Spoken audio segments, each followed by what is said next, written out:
Janet and I currently reading, studying and praying our way through Mark's Gospel. I'm going to share with you two verses that have captured our attention and our imagination.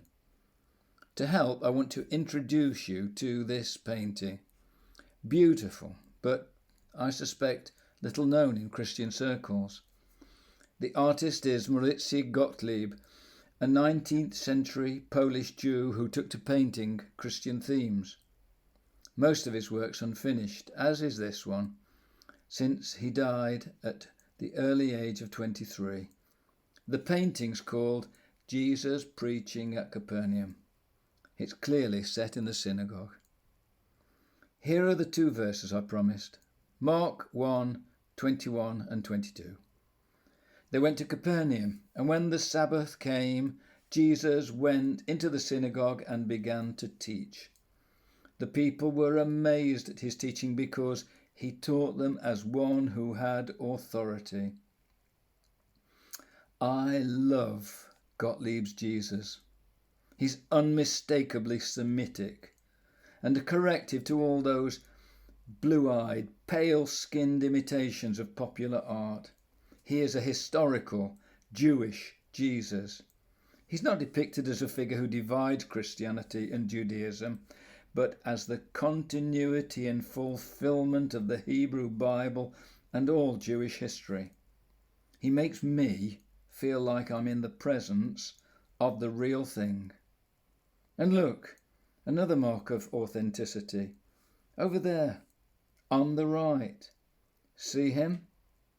Not Jewish at all. The Roman toga gives him away. Do you remember another time when Jesus entered Capernaum? Luke describes it in chapter 7 of his Gospel. There was a Roman centurion there whose servant was sick. He sent some Jews to Jesus, begging him, "Come and heal my servant." This is what they said to Jesus.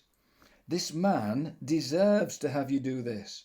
He loves our nation and has built our synagogue." And there he is, sitting with them in the synagogue he built for them. Oh, there's a lot more, but I have no time. For me, however, Gottlieb's painting at one point disappoints. I can only think it's because he paid too little attention to what Mark wrote. Here it is again. The people were amazed at his teaching. Amazed? Do they look amazed? I think not. The Greek word that Mark uses for amazed is ecstasis. It's where we get our word ecstasy from. It means we're lifted up, taken out of ourselves, out of our natural state, out of ordinary existence.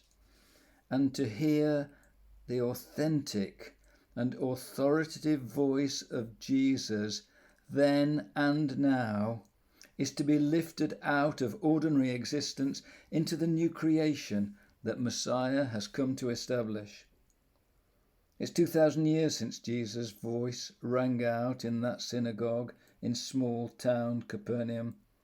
That town is no more, but for 100 years archaeologists have been digging there, trying to unravel the secrets of its past.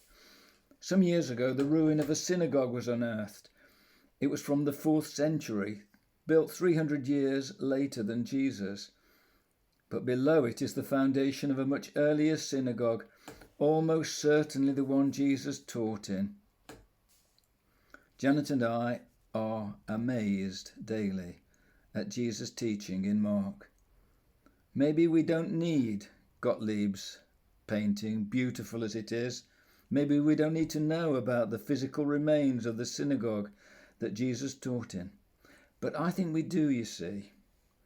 I think that such details feed our God-given imagination. They make the salvation story more concrete, more real. And as Jesus' voice in Mark's written word echoes to us down the centuries, they enhance its powerful call to amazed obedience.